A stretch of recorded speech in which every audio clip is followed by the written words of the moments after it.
सभी को जय श्री कृष्ण। स्वागत है आपका अपने ही चैनल पर। आज के इस वीडियो में हम सर्वपितृ अमावस्या की कथा का श्रवण करेंगे। आश्विन माह की सर्वपितृ अमावस्या 25 तारीख रविवार को है। यह श्राद्ध पक्ष का अंतिम दिन भी होगा। जिनकी मृत्यु की तिथि पता ना हो वे इस दिन उनका श्राद्ध कर सकते हैं। इस दिन सभी पितरों को विदा किया जाता है, इसलिए इसे सर्वपितृ अमावस्या भी कहा जाता है। ऐसी मान्यता है कि इस दिन जो भी हमारे घर के दरवाजे पर आता है उसे खाली हाथ नहीं लौटाना चाहिए। अन्न, वस्त्र या धन का दान देते हैं। घर में सात्विक भोजन बनाए व इस दिन तामसिक वस्तुओं, मांस, मदिरा आदि का सेवन तो भूलकर भी ना करें, नहीं तो पितृदोष हो सकता है। सर्वपितृ अमावस्या के दिन जाने अनजाने में हुई गलतियों के लिए अपने पितरों से क्षमा मांगनी चाहिए। पितृदेवों को खुश करके ही विदा करना चाहिए, जिससे कि वे जाते समय हमारे परिवार को खूब सारा आशीर्वाद देकर जाएं। सर्वपितृ अमावस्या की पौराणिक कथा। पौराणिक कथाओं के अनुसार श्रेष्ठ पितृ अग्निस्वाहक और वहिस्वाहक की मानसिक पुत्री अश्रोदा घोर तप में लीन थी। वह तपस्या में इतनी लीन थी कि देवताओं के 1000 वर्ष बीत गए। उनकी तपस्या का तेज पितृलोक में भी प्रकाशवान होने लगा। प्रसन्न होकर सभी श्रेष्ठ पितृगण अश्रोदा को वरदान देने के लिए इकट्ठा हुए। उन्होंने अश्रोदा से कहा, हे पुत्री, हम सभी तुम्हारी तपस्या से प्रसन्न हुए हैं, इसलिए जो चाहो वह वर मांग लो। लेकिन अश्रोदा ने पितरों की तरफ ध्यान नहीं दिया।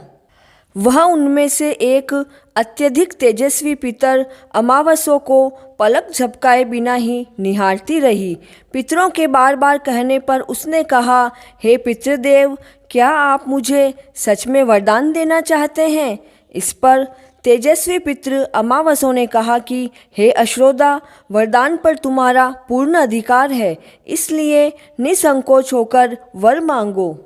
तब अश्रोदा बोली, प्रभु, यदि आप मुझे वरदान देना ही चाहते हैं तो मैं आपके साथ आनंद चाहती हूँ।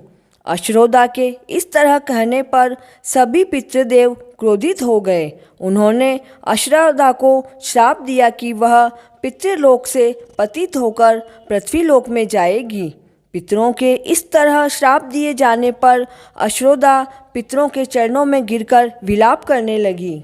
इस पर पितृदेवों को दया आ गई। उन्होंने कहा, अश्रोदा, तुम पतित योनि में श्राप मिलने के कारण मत्स्य कन्या के रूप में जन्म लोगी। भगवान ब्रह्मा के वंशज महर्षि पाराशर तुम्हें पति के रूप में मिलेंगे। तुम्हारे गर्भ से भगवान व्यास जन्म लेंगे। इसके उपरांत भी अन्य दिव्य वंशों में जन्म लेते हुए तुम श्राप से मुक्त होकर पुनः पितृलोक में वापस आ जाओगी।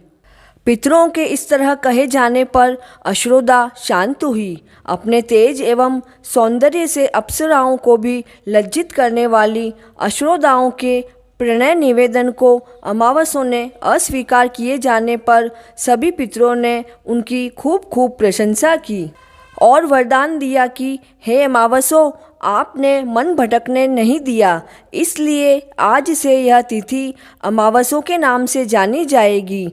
ऐसा कोई भी प्राणी जो वर्ष में कभी भी श्राद्ध तर्पण नहीं करता है, अगर वह इस तिथि पर श्राद्ध करे या तर्पण करे तो उसको सभी तिथियों का फल प्राप्त होगा।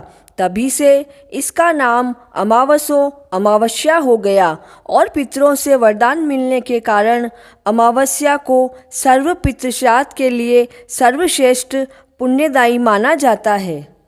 कथा पूर्ण हुई। प्लीज़ चैनल को सब्सक्राइब करें व वीडियो के लिंक को शेयर करें और बेल आइकन को प्रेस करें। आप सभी पर पितृदेवों का आशीर्वाद सदैव बना रहे। जय श्री कृष्ण।